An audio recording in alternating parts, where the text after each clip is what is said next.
अस्सलाम वालेकुम यार नज़ीर मां तव्हांजो पंहिंजो शहर बशीर मार जीअं त अॼु मां यार में मौजूदु आहियां पंहिंजे पहिरीं प्यारे भाउ मास्टर अल्ताफ़ सिंह लुंड सां जेको मुंहिंजो कलाम आहे तोखे कसम क़ुरान ऐं पंहिंजे मुर्शिद प्यारे जो असीं ॿई गॾिजी ॻाईंदासीं इंशाअल्लाह मां दोस्तनि खे ज़रूरु पसंदि ईंदो। अदा अल्ताफ़ हाणे तूं मूंखे ॻाल्हाए वठ गॾु हो तोखे कसम कुरान जो पंहिंजे मुर्शिद प्यारे जो है तोखे कसम कुरान जो पंहिंजे मुर्शिद प्यारे जो वो कुछ क्यास कंदो कर तूं पंहिंजे आशिक वेचारे जो वो तोखे कसम कुरान जो वो पंहिंजे मुर्शिद प्यारे जो वो कुछ क्यास कंदो कर तूं अल्ताफ़ वेचारे जो है कुछ क्यास कंदो कर तूं पंहिंजे आशिक वेचारे जो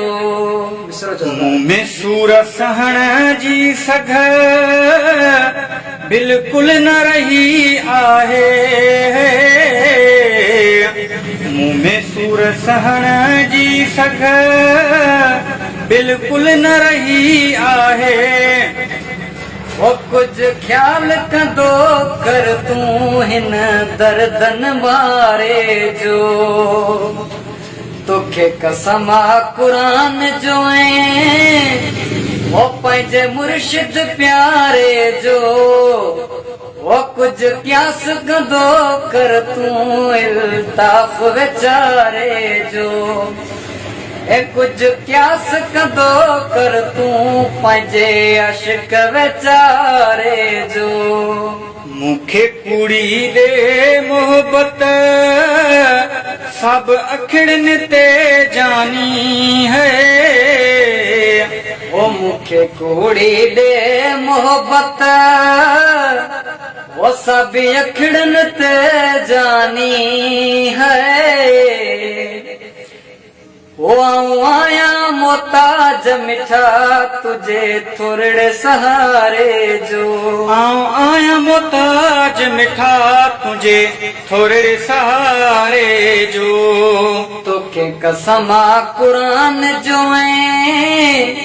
वो पंहिंजे मुर्शिद प्यारे जो कुछ क्यास कंदो कर तूं पंहिंजे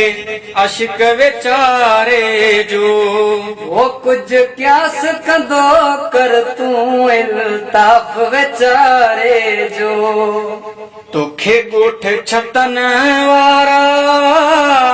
हुजे जान खां जेको प्यारो है वो तोखे यारे लुंड वारा वो हुजे जान खां जेको प्यारो है तोखे यारे लुंड वारा वो हुजे जान खां जेको प्यारो तोखे वास्तो बशीर महर उन माण्हू दिल वारे जो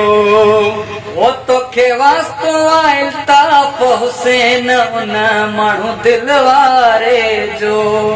तोखे वास्तो अल्ताफ़ हुसैन उन माण्हू दिल वारे जो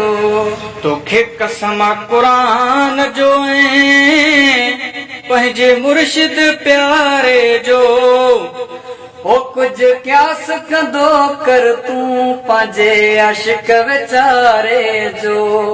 वो कुछ क्यास कंदो कर तूं अल्ताफ़ वेचारे जो। मेहरबानी बशीर भाई।